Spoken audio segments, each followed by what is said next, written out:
आज आपण सोडवणार आहोत इरा सेशन 37। सगळ्यात पहिले आपल्याला सेशनचा परिचय पाहायचा आहे। त्यानंतर इथे आपल्याला ऑफिस स्किल्सवर जायचं आहे। ऑफिस स्किल्सवर जा, यामध्ये बघा आपल्याला दोन नॉलेज चेक दिलेले आहे सुरुवातीला। तर पहिले नॉलेज चेक या ठिकाणी आहे, तर पहिल्या नॉलेज चेकवर जा आणि त्यानंतर इथून स्टार्ट करायचा। तर यामध्ये बघा आपल्याला 5 प्रश्न दिलेले आहे। तर पहिला प्रश्न, आपल्या आठवणी जपण्याकरिता व आपल्या कहाण्या सांगण्याकरिता डॅश डॅश फार महत्वाचे असते म्हणत आहे। तर याचं उत्तर मेमरी अल्बम्स आहे। त्यानंतर सेव्ह अँड नेक्स्ट वर क्लिक करा। मायक्रोसॉफ्ट ऑफिसच्या ऑफलाईन व्हर्जन मध्ये टेम्पलेट डाउनलोड व एडिट करण्याकरिता डॅश डॅश पर्यायावर क्लिक करा म्हणत आहे। तर याचं उत्तर डाउनलोड आहे। त्यानंतर सेव्ह अँड नेक्स्ट वर क्लिक करा। मायक्रोसॉफ्ट पॉवरपॉईंट वापरून तुम्ही एक फोटो अल्बम क्रिएट करू इच्छिता, पण त्याची तुम्हाला नीटशी माहिती नाही, म्हणून ज्यामध्ये प्रेझेंटेशन करता येईल असा पुढीलपैकी कोणता पर्याय तुम्ही निवडाल म्हणत आहे। तर याचं उत्तर रेडीमेड टेम्पलेट असणार आहे। त्यानंतर सेव्ह अँड नेक्स्ट वर क्लिक करा। फोटो अल्बम दाखवणारा पुढीलपैकी कोणता पर्याय आहे म्हणत आहे। तर याचं उत्तर ऑप्शन नंबर 3 असणार आहे। त्यानंतर सेव्ह अँड नेक्स्ट वर क्लिक करा। मायक्रोसॉफ्ट पॉवरपॉईंट वापरून तुम्ही एक फोटो अल्बम क्रिएट करत आहात, पण तुम्हाला टेम्पलेटमध्ये वापरलेला डिफॉल्ट फॉन्ट कलर पसंत न पडल्याने तो तुम्ही बदलू इच्छिता, तर तुम्ही काय कराल म्हणत आहे। तर याचं उत्तर, त्यासाठी आपण फॉन्ट कलर बदलू हे त्याचं उत्तर असणार आहे। त्यानंतर सेव्ह अँड नेक्स्ट वर क्लिक करा। येस बटनावर क्लिक करायचा। तर अशा प्रकारे आपलं पहिलं नॉलेज चेक सोडवणं झालेलं आहे। त्यानंतर आपल्याला यामध्ये दुसरं नॉलेज चेक दिलेलं आहे। तर पहिलं नॉलेज चेक या ठिकाणी आहे। त्यानंतर दुसरं नॉलेज चेक आपल्याला या ठिकाणी दिलेलं आहे। तर दुसऱ्या नॉलेज चेक वर क्लिक करा आणि इथून स्टार्ट करायचं आहे। यामध्ये बघा 4 प्रश्न दिलेले आहेत। तर पहिला प्रश्न, डॅश डॅश हे बुक हे दिशानिर्देश करणारे असे पुस्तक असते की जे एखाद्या शेफला त्याची कामगिरी करण्याकरिता साहित्य आणि प्रक्रियेची माहिती देते म्हणत आहे। तर याचं उत्तर रेसिपी आहे। त्यानंतर नेक्स्ट करा। इमेज बदलण्यासाठी समाविष्ट असलेल्या पायऱ्या ओळखा म्हणत आहे। तर त्यासाठी आपल्याला राईट क्लिक करायचं आहे आणि चेंज पिक्चरवर क्लिक करा, असं त्याचं उत्तर आहे। त्यानंतर सेव्ह अँड नेक्स्ट वर क्लिक करा। एखादे टेक्स्ट रिकलर करणे तुम्हाला डॅश डॅश पर्यायामुळे शक्य होते म्हणत आहे। तर कशामुळे आपण रिकलर करू शकतो, तर फॉन्ट कलरमुळे करू शकतो। त्यानंतर सेव्ह अँड नेक्स्ट वर क्लिक करा। मेनू बारच्या कोणत्या टॅबमध्ये क्रॉप ऑप्शन असते म्हणत आहे। तर फॉर्मॅट टॅबमध्ये दिलेला आहे। त्यानंतर सेव्ह अँड नेक्स्ट वर क्लिक करा। त्यानंतर येस बटनावर क्लिक करायचा। तर अशा प्रकारे आपला स्कोर पूर्णपैकी पूर्ण इथं आलेला आहे। त्यानंतर आपल्याला दुसरं नॉलेज चेक सोडवल्यानंतर आपल्याला सिम्युलेशन वर क्लिक करा आणि इथून स्टार्ट करायचं आहे। तर यामध्ये बघा सिम्युलेशनचे 4 प्रश्न दिलेले आहेत। तर पहिला प्रश्न इथून स्टार्ट करा। तुम्हाला तुमचे सादरीकरण चांगले आणि आकर्षक बनवायचे असेल तर MS पॉवरपॉईंट उघडा, सर्च बार मध्ये रेसिपी बुक टेम्पलेट शोधा आणि ते तयार करा म्हणत आहे। तर यासाठी बघा इथे सर्च बॉक्सवर क्लिक करा आणि याच्यातून रेसिपी बुक वर क्लिक करा आणि त्यानंतर क्रिएट बटनावर क्लिक करायचं आहे। तर अशा प्रकारे आपला पहिला प्रश्न झालेला आहे। त्यानंतर ओके वर क्लिक करा आणि त्यानंतर आपल्याला नेक्स्ट क्वेश्चन इथून लावायचा आहे। वाचनीय फॉन्ट आकार आणि रंग वाचकाचे लक्ष वेधून घेऊ शकतात। आता तुम्ही प्रेझेंटेशनवर काम करत आहात आणि तुम्हाला रेसिपी या निवडलेल्या मजकुराचा फॉन्ट रंग मानक लाल रंगात बदलायचा आहे म्हणत आहे। तर याचं उत्तर बघा, रेसिपीला सिलेक्शन करा, त्यानंतर इथे फॉन्ट कलर मध्ये जायचं आहे आणि ज्यातून रेड कलर इथून घ्यायचा आहे अशा प्रकारे, आणि त्यानंतर आपलं उत्तर सबमिट करा।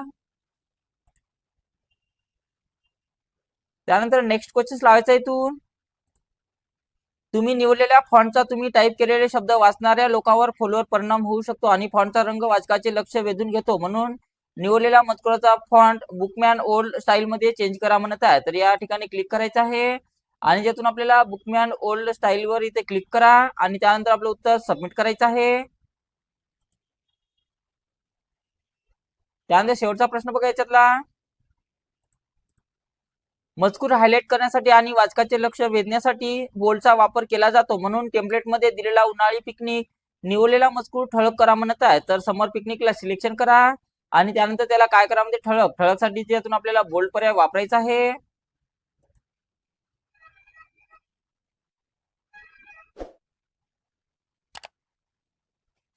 तर या ठिकाणी बोल्डवर क्लिक करायचं आहे। क्लिक होत नसेल तर पुन्हा याला बॅक वर क्लिक करा आणि पुन्हा तो प्रश्न स्टार्ट करायचा आहे आणि त्यानंतर त्याला इथून बोल्ड वर क्लिक करा। अशा प्रकारे झाला बोल्ड आणि त्यानंतर आपलं उत्तर सबमिट होऊ द्या। त्यानंतर येस बटनावर क्लिक करायचं आहे। तर अशा प्रकारे आपलं सिम्युलेशनचे क्वेश्चन सोडवणं झालेलं आहे आणि या ठिकाणी आपला स्कोर पूर्णपैकी पूर्ण इथे आलेला आहे। त्यानंतर आपल्याला सेल्फ पाथ लर्निंग वर क्लिक करायचं आहे आणि ते प्रोसीड बटनावर क्लिक करा। यामध्ये सेल्फ पाथ लर्निंगचे 2 प्रश्न दिलेले आहेत, तर इथून स्टार्ट करायचं आहे। त्यामध्ये बघा दोन प्रश्न दिलेले आहेत. तर पहिला प्रश्न, आपल्याला कॅप्शन कसे बदलता येतील, योग्य स्टेप्स निवडा म्हणत आहे. तर याचं उत्तर पहिलेच असणार आहे. त्यानंतर सेव्ह अँड नेक्स्ट वर क्लिक करा. तुमच्या प्रेझेंटेशन मध्ये इमेज इन्सर्ट करण्यासाठी योग्य टॅब निवडा म्हणत आहे. तर इमेज इन्सर्ट करण्यासाठी आपल्याला इन्सर्ट ऑप्शनवर क्लिक करावं लागेल. याचं उत्तर ऑप्शन बी असणार आहे. त्यानंतर सेव्ह अँड नेक्स्ट वर क्लिक करा. एंड एक्झाम वर क्लिक करायचा. तर अशा प्रकारे आपलं सेल्फ पाथ लर्निंग सोडवणं झालेलं आहे आणि ते कोर्स आपला पूर्णपैकी पूर्ण इथं आलेला आहे. त्यानंतर आपल्याला गाइडेड ड्युटी वर सेल्फ सोडवायचा आहे. त्याच्यावर क्लिक करा आणि इथून स्टार्ट करायचं आहे. तर यामध्ये बघा 10 प्रश्न दिलेले आहेत. तर इथून स्टार्ट एक्झाम वर क्लिक करा.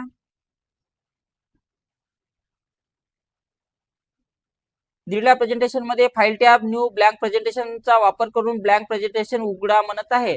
तर यासाठी फाईल टॅबवर जायचं आहे. न्यू वर जा. त्यानंतर इथून ब्लँक प्रेझेंटेशन घ्या आणि त्यानंतर आपलं उत्तर सबमिट करायचं आहे.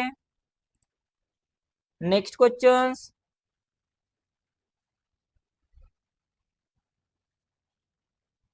दिलेल्या प्रेझेंटेशन मध्ये स्लाइड क्रमांक 4 मधली इमेज सिलेक्ट करा आणि फॉर्मॅट टॅब साईज ग्रुपचा वापर करून पिक्चर क्रॉप करा म्हणत आहे. तर स्लाइड क्रमांक 4 मध्ये जा. त्या पिक्चरला सिलेक्शन करा. फॉर्मॅट मध्ये जायचं आहे. क्रॉप इमेजवर क्लिक करा. क्रॉपवर क्लिक करायचं आहे आणि अशा प्रकारे आपण त्या इमेजला इथून अशा प्रकारे क्रॉप करू शकतो. अशा प्रकारे ऍडजस्ट करून आणि त्यानंतर एंटर बटनावर क्लिक करायचं आहे किंवा बाहेर क्लिक केलं तरी चालेल आणि नंतर आपलं उत्तर सबमिट करा. नेक्स्ट क्वेश्चन लावायचा इथून.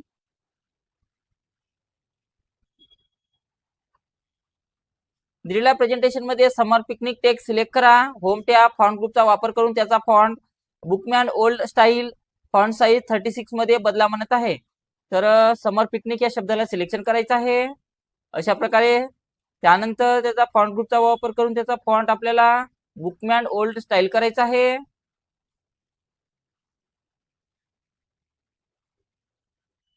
तर यातून आपल्याला बुकमॅन ओल्ड स्टाईल सांगितलेला आहे. तर याच्यातून आपल्याला बुकमॅन ओल्ड स्टाईल घ्यायचा आहे. बघा या ठिकाणी दिलेला आहे. त्यानंतर त्याची साईज 36 करा म्हणत आहे. तर साईज मध्ये जा आणि याच्यातून 36 यातून घ्यायचं आहे आणि त्यानंतर आपलं उत्तर सबमिट करा. Next questions.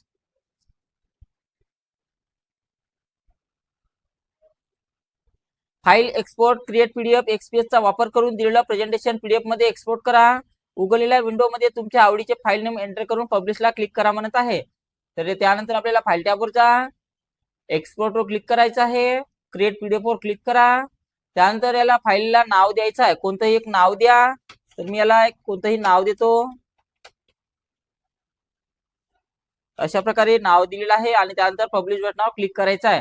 तर पाहू शकता अशा प्रकारे त्या फाईलचं इथे आपल्याला पीडीएफ तयार झालेली आहे. त्यानंतर याला क्लोज करा आणि नंतर आपलं उत्तर सबमिट करायचं आहे. नेक्स्ट क्वेश्चन लावायचं इथून.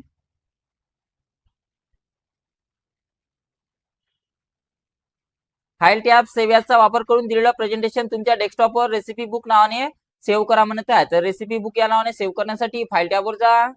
सेव्ह वर क्लिक करा. डेस्कटॉप घ्यायचा आहे आणि फाईलला नाव द्यायचं आहे रेसिपी बुक. याच्यामध्ये नाव असं टाका. त्यानंतर सेव्ह बटनावर क्लिक करायचं आहे आणि त्यानंतर आपलं उत्तर सबमिट करा. पुढचा प्रश्न बघा.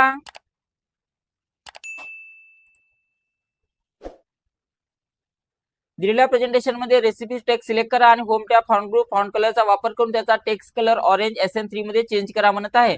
फॉन्ट कलर चेंज करायचा आहे तर पहिले आपल्याला रेसिपीला नावाला सिलेक्शन करा. फॉन्ट कलर मध्ये जायचं आहे आणि कोणताही सांगितलेला आहे ऑरेंज SN3. तर आपल्याला ऑरेंज SN3 हा कलर घ्यायचा आहे.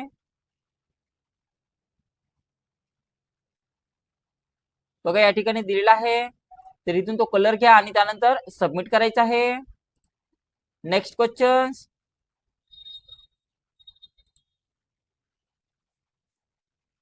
दिलेल्या प्रेझेंटेशन मध्ये इन्सर्ट टॅब इमेजेस ग्रुप पिक्चरचा वापर करून तुमच्या मशीनवरील तुमच्या आवडीचे पिक्चर इन्सर्ट करा म्हणत आहे. तर त्यासाठी इन्सर्ट टॅबवर जा.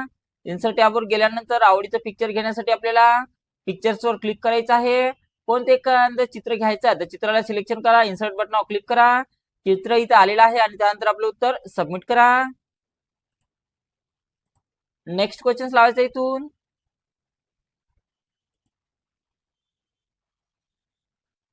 दिलेल्या प्रेझेंटेशन मध्ये रेसिपी टेक्स्ट सिलेक्ट करा. होम टॅब पॅराग्राफ ग्रुपचा वापर करून ते लेफ्ट अलाइन करा म्हणत आहे.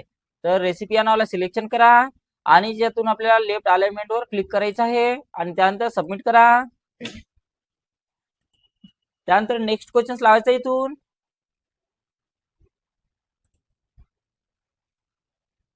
दिलेल्या प्रेझेंटेशन मध्ये नवीन ब्लँक प्रेझेंटेशन उघडा आणि इन्सर्ट टॅब इमेजेस ग्रुप पिक्चरचा वापर करून पिक्चर इन्सर्ट करा म्हणत आहे. तर त्यासाठी आपल्याला फाईल टॅबवर जायचं आहे. न्यू वर जा आणि याच्यातून ब्लँक प्रेझेंटेशन घ्या. त्यानंतर इन्सर्ट वर जायचं आहे. पिक्चर मध्ये जा आणि याच्यातलं कोणतं एक चित्र घ्यायचं आहे आणि इन्सर्ट बटनावर क्लिक करा आणि त्यानंतर आपलं उत्तर सबमिट करायचं आहे. Next question.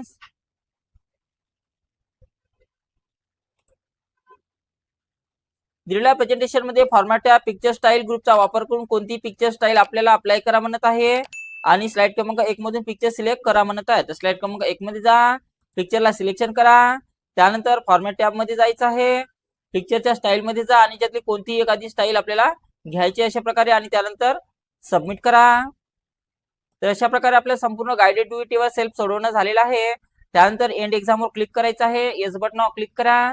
तर अशा प्रकारे आपलं गाइडेड डू इट सेल्फचे संपूर्ण प्रश्न इथे सोडवणं झालेला आहे आणि स्कोर्स इथे पूर्ण आलेला आहे.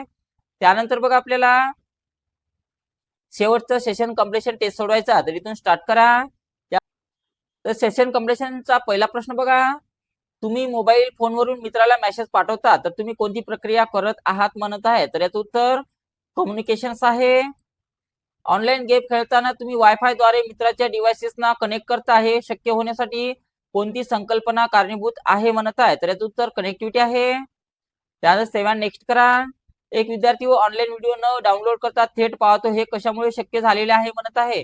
तर चांगली इंटरनेट कनेक्टिव्हिटी आहे. तुमचे आई वडील वायरशिवाय फोन कॉल करतात. हा कोणता कम्युनिकेशन प्रकार आहे म्हणत आहे. तर याचं उत्तर वायरलेस कम्युनिकेशन्स आहे. गावातील शेतकरी मोबाईल नेटवर्क वापरून कृषी कार्यालयाला मेसेज पाठवतो. कोणती टेक्नॉलॉजी वापरली जाते म्हणत आहे. तर याचं उत्तर मोबाईल नेटवर्क कम्युनिकेशन्स आहे. प्रवास करताना तुम्ही पब्लिक वायफाय कनेक्ट होऊन ईमेल पाठवता. हे कोणत्या प्रकारचे उदाहरण आहे म्हणत आहे. तर याचं उत्तर वायफाय कनेक्टिव्हिटी आहे. डॉक्टर रुग्णाला लाईव्ह व्हिडिओ ऍपद्वारे बोलतात. कोणती संकल्पना वापरली जाते म्हणत आहे. तर याचं उत्तर टेलिकम्युनिकेशन्स आहे. तुमचा चुलत भाऊ फोटोसह ईमेल पाठवतो. हा कोणत्या प्रकारचा कम्युनिकेशन्स आहे म्हणत आहे. तर याचं उत्तर ऑप्शन्स डिजिटल कम्युनिकेशन्स आहे.